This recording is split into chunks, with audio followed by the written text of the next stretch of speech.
People who were in the Mafia, what's your story? My dad was pretty well established and well known in the Mafia world. Obviously, the whole Mafia thing never crossed my mind as a kid.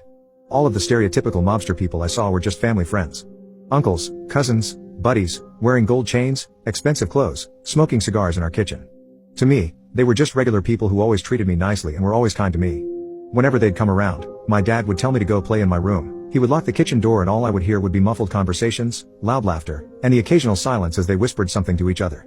I didn't know it at the time, but my dad was involved in a lot of stuff: dealing, racketeering, extortion, car theft, and so on. At the time, I didn't pay much attention to it and didn't know anything about it. My first real exposure to it was probably when I was 13. I came home from school and my mom had just made dinner. We sat down to eat and waited for dad for a bit, but he didn't show up.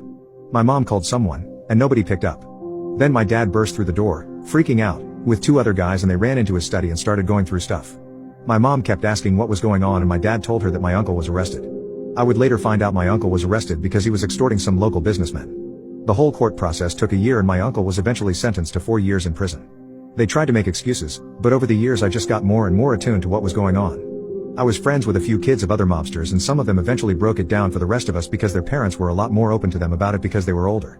My parents desperately wanted me to stay out of it, but over the years I just got more and more exposed to it. When I was 18, my uncle was supposed to come out of prison in a couple of months and I was driving my dad around town. While we were driving, this guy shot at our car twice. He didn't hit either of us, just the car door. I remember my hands shaking as I sped off.